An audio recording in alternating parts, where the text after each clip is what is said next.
the agency I worked for at the time had suffered a string of law enforcement on-duty suicides.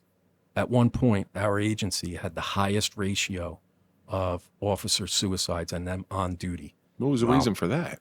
This is gonna hurt. It's time for the Suffering Podcast. The truth of our relationships lie within the boundaries of trust. And do we really know anybody? Often reactions come from unexpected angles, blindsiding us and forcing a long, hard look at reality. Jaded, shell-shocked, and gun-shy are the new ways that we must live our lives when that bond of trust is broken. Wondering when the next attack will be coming our way. The person you trusted the most now becomes the person you trust the least. Our relationships are a slippery slope. As human beings, we require them because we're a species that thrives on togetherness. But too often love and trust are replaced by vengeance.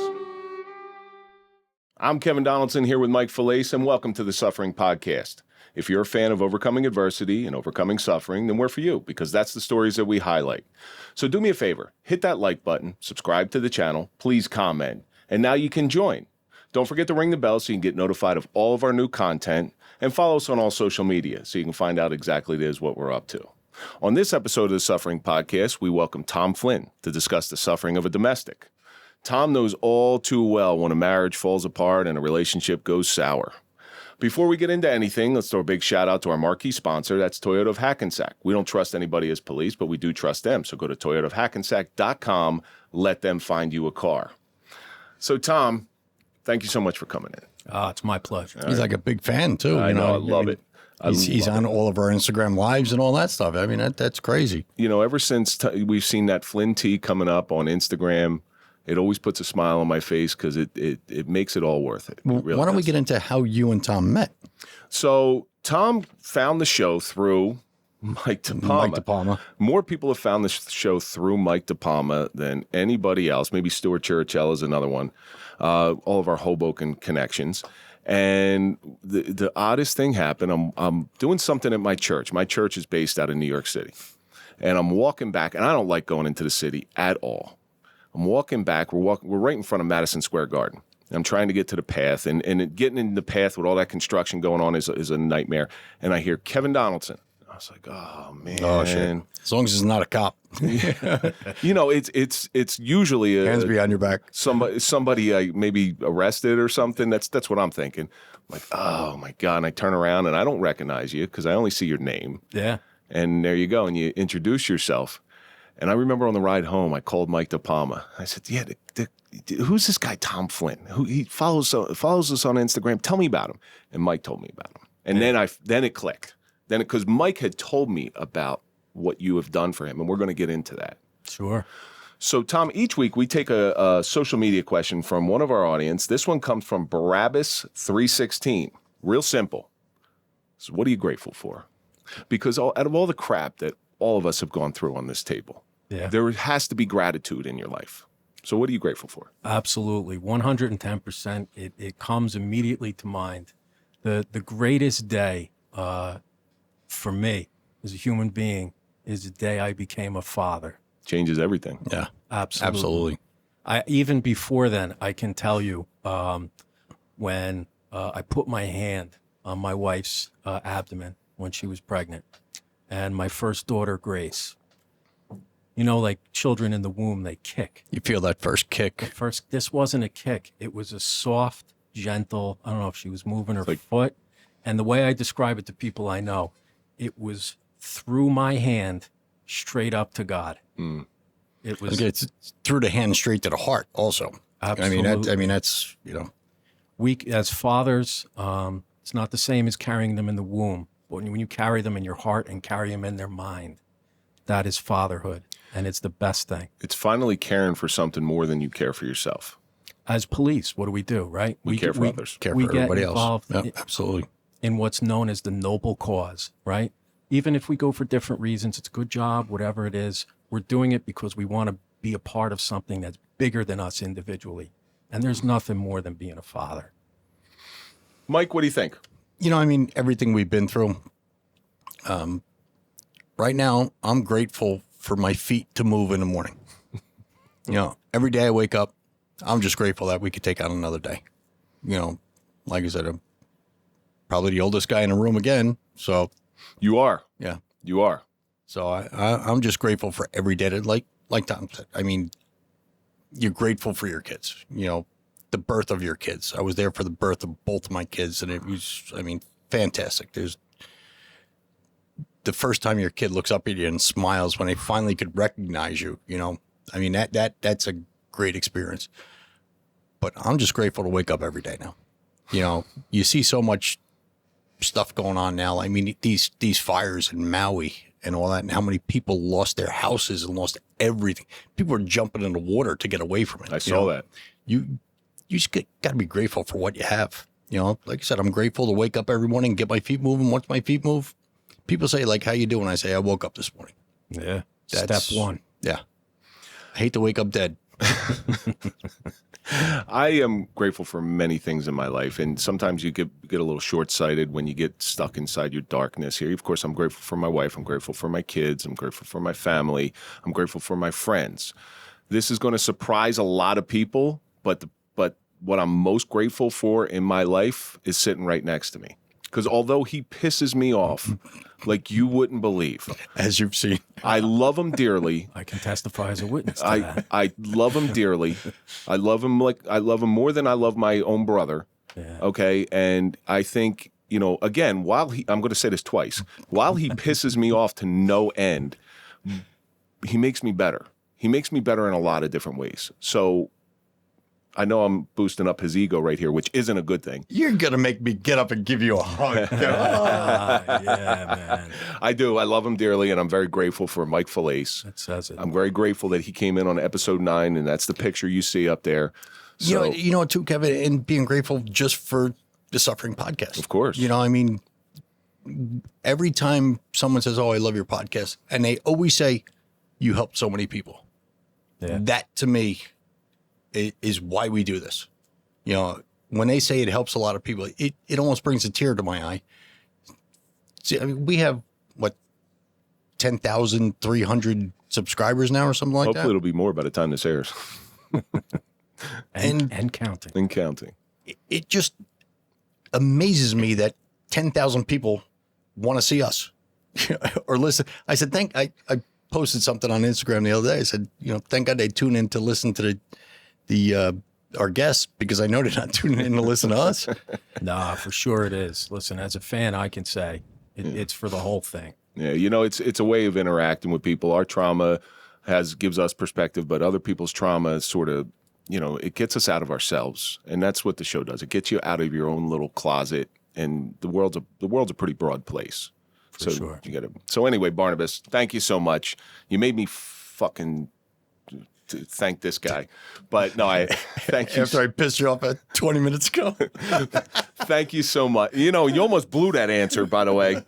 Thank you so much for sending that in. Keep sending in your questions. We will try to get them on the air. So, Tom, I went over it before. The strangest, most fortuitous meeting that I've ever had in my life. But again, you're always where you're supposed to be. You're always in the right place at the right time. We happen to be walking across each other in New York City amongst 10 million people, and somehow you recognize me, which is the whole reason I wear my glasses in public. So I tell other people that very story. I said, you're never going to believe this. And we're literally in the busiest heart of Manhattan. Yeah. Just came out of Penn Station. And, the crowds of people, when they walk together, there was just a gap, because we could have walked right past each other if there was people there. There was a little gap. I looked up, and there I see him, and we're in New York City, and we looked eyes, and we're cops, so we're on the defensive. Who's this guy? What's his angle? And I introduced myself, and everything de-escalated from there. And to be honest with you, my involvement, that cemented it for me. That told me, as well as things that happened afterward, this is what I'm supposed to do. My suffering is for a reason. of course it is. It sucks. It sucks. Your suffering isn't only for yourself, it's for other people. Yep. If you could articulate your suffering. Yep. If you could tell what you went through, you're not the only one going through it. If your story helps someone else, that's what it's all about. We've had people in here that couldn't articulate their suffering very well, and we had to help them along to get it out of them. But once they got it out, they're like a changed person. We just had one of these not that long ago. Yeah. Here it was like pulling teeth. But as soon as it was over, it was emotional throw up. Yeah, It was great. catharsis. It was great. But then we had Amanda Coleman whose suffering kept going. Oh yeah, it's like tumbling down a mountain that never stops. She was the second viewing right after Mike DePalma. I watched the episodes back to back. It was Mike DePalma, and then Amanda Coleman was the very next episode I watched. And in full honesty, being an Irishman, her Brogue. brogue is like a siren song to me. Her voice Kevin is says it all the so time. Beautiful. She could talk him to sleep. She could read bedtime stories, and I'm just like, oh, okay, but she's a kind woman. What a wonderful, wonderful person she is. And what a great supporter for our show. She shares our stuff on social media, puts it up on her stories with all of her following, and she is like a celebrity in the United States amongst law enforcement. She's a savior. Absolutely. And because of her, I mean, this again points out that you're where you're supposed to be. Because of her, I reconnected with a guy I went to high school with who's been so helpful in getting people who reach out to me into treatment, into real treatment. Yeah. I'm grateful for every relationship. But some of them, you're like, wow, this is not by chance. Just like this. It was, I got in full disclosure, my heart skipped a beat when she followed me back. I said, listen, I'm on the pathway. I got Amanda Coleman and the Blue Irish Angel following this guy. I'm a nobody. Yeah, right? that's the way we think of ourselves. We're nobody. We like talking to people. That's about it. We're nobody. We just have a stage to get our voice out there. Yeah. A platform. We got a platform. I mean, we're nobody. I'm a nobody too. And it's great to be in your company and to be a cog in the wheel. Well, right? that's the true journey of a hero. He's an ordinary person put into extraordinary circumstances. So before we get into your extraordinary circumstance, why don't you tell everybody a little bit about yourself? They see you on your Instagram lives. They see you commenting on our posts. Tell our audience who Tom Flynn is. I'm just an average kid from Nutley, New Jersey. And I grew up, and I'm a Catholic school kid. And he knows my drill instructor, who also lives in Nutley. Absolutely. Scariest individual on the planet. Yeah. And we rode together a couple times. Yeah. So. Oh God, what was that like? Oh my God. Great guy. I can't imagine what that was like. It scared the shit out of me. Well, you weren't changing the radio station. I can tell you that. And You weren't touching any of the knobs. You weren't turning up the air conditioner, turning down the heat, nothing like that. What a great drill. Absolutely. What a great man. And I'm thankful to him for teaching me the way he did. An excellent firearms instructor, Yes. by the way, and a family man. And an beautiful unbelievable. Last time I saw him, he was a little out of shape, but when he was drill, Yeah. man, he was in shape. So you grew up in Nutley, Catholic high school. What high school? Queen of Peace High School in North Arlington. North Arlington. There you go. So yeah, I went to Queen of Peace Grammar School. I didn't go to Queen of Peace High School, but and it was difficult because which is no longer in existence. Queen of Peace High School. just recently it closed up, sadly. So I had the Catholic upbringing, discipline. We had Christian brothers and nuns who were like kind of the mafioso of the Catholic Church. They're the enforcers. So Now this is back in like the 80s when they had the rulers and all that stuff. early 80s in grammar school. I got to tell you, for whatever measure of a man I am, it made me a better one having that discipline. So I grew up, and I remember on career day, our football star, football hero, came back to high school, and he's the one that planted the seed. He never knows this. He'll never know the impact he had upon me. And he's a Jersey State trooper. And the New Jersey State Police, their uniform, their presence, their mindset, and I talk about that a lot. It was a Queen of Peace High School guy? Yeah, he was our quarterback. We'll talk later. I probably know him. Yep. And came back, and all of a sudden I said, wow. I was like, he's a hero. And then all of a sudden from there, I became a private investigator for 6 years, doing surveillance, Do you have to grow the mustache and wear the Hawaiian shirts? Not like the Rockford Files, right? Oh, okay. Well, even better. Jim Rockford was pretty good. The glasses with the nose and the mustache. And I'll tell you, I started out doing matrimonial insurance work, surveillance, and it sounds a lot more cloak and dagger. It sounds like, ooh, you're sitting in a car. There's not a bathroom. and Now you're I feel watching bad for busting PI's balls every once in a while. I did that. I don't know if you ever did that. They would sit at a cop's house, like, because if a cop was going out on injury, they would try to watch him, and we knew it. And they're all kids. They're all very young kids, and they're sitting there and they got blankets covering this stuff. I pulled a guy out. I'm like, Jesus Christ, there's a bus stop right there. What are you perverted little son of a bitch you doing?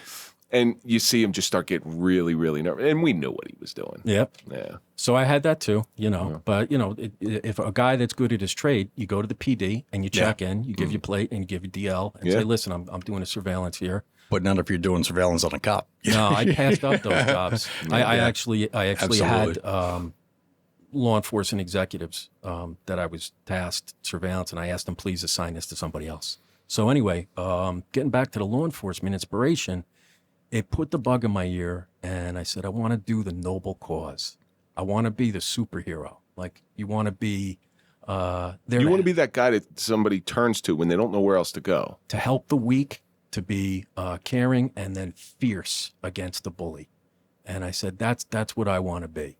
And I did it. I started as a civilian dispatcher in my agency. And within 6 months, there was a test available. I took it. Out of 834 applicants, I was the highest scoring non-resident. Oh, really? Yeah. That's cool. And did you go to NATO's prep classes and all that stuff back in the day? Every single one of them. Captain Dan Del Bagno. Del Bagno. Princeton Learning Center or whatever it was. Educational Center or something. Yep. Last I heard, there's hundreds of them out there now. There are. Because there's money in it. Yeah. And the promotional as well. Well, Del Bagno was like the only guy back in the day. Yes, absolutely. And he took every single test. You didn't pass one up. Yeah. But this one was a special opportunity. And when I went through the whole thing, the chief called. I was working the desk as a dispatcher, and the call came down. The chief wants to say, oh, my God. Holy jeez, what did I do? When they called us down, they said the chief wants to see us. We used to say, do we have to bring up tea or do we have to bring up our attorney? They said, okay, bring up tea. Okay, good, I'm good. That sets the tone of the meeting. And he gave me a choice. And living in Nutley, he goes, listen, I got a call from the chief in Nutley. He wants to hire you. And a lifelong dream, being a police officer in your own town. We want to hire you too. What do you want to do? Wow. Not a bad option to have. Not bad, but looking backward, I'm like, it's a little unfair to have me make a decision on the spot, because I felt if I said, hey, chief, let me sleep on it, never mind. You don't pull the rug right out from under you. Nah, disregard. You go to Nutley. So I said, my work ethic here, chief, I thank you very much for the opportunity. And then I worked for that law enforcement agency. Went through the academy. One of the awards, we talk about awards like cops. We don't like to talk about our own awards, right? There's only one that really stands out for me. And in the academy, I got the Merit Award. I was going to say the Merit Award is the best award you can get in the academy. I was so humbled. I didn't get, Top Gun. I was an academic. I stuck my nose in the books. But when I got that Merit Award, it's everybody, and for people that aren't familiar, it's everybody in the class say, you are the future of professional law enforcement. And if I had to pick a partner out of anybody in this class, they picked Tom Flynn, a nobody. A nobody from Nutley. Nobody'd want to sit in the car with me after what they went through in the academy. Yeah. I had a little stomach issues in the academy. So, yeah, nobody's picking me for the Merit Award. Like, yeah, Donaldson was good, but, man, I ain't sitting in a car with him. Yeah. Man, he's got some stank ass. Oh, it's bad. It's bad. But now the noble profession that you are now immersed in, was it what you envisioned? Because there's a lot of, you have these big dreams and then reality hits. Was that for you? Yeah. I mean, you have the TV version of it, which we all watched back in the day, and for sure. I dove in head first. I was big on the badge. I mean, I was all about it. I learned every 2C, every Title 39 code. I learned our contract up and down. I was on our bargaining committee. And sometimes when you take the extra effort to learn, your achievements can sometimes be misinterpreted as arrogance. Yeah, I had a very good sergeant who gave me 2 books. He gave me the law enforcement handbook, and he also gave me our contract. And he said, learn both of them. I have a story about the law enforcement handbook. I knew it so well when I went to Larry Holtz's courses. They said, hey, Tom, is Larry Holtz going to be your godfather to your first child? Because I was enthralled with his instructional style and everything else. And I was all about it, man. Yeah, but that contract is just equally as important. I knew chapter, verse, clause. And when you recite that sometimes when somebody says something and you gently correct them, You want to say, no, according to this. Well, like you said, it could come across as arrogance. I could see that too. But the most powerful weapon is your brain. Is your brain, absolutely. Guns are an equalizer, but it's your brain. Yeah. Well, to a cop, the most powerful weapon is the pen. Yeah, well, that too. But you have now become a dangerous cop. Yeah. Especially to a threatened administrator. Yep.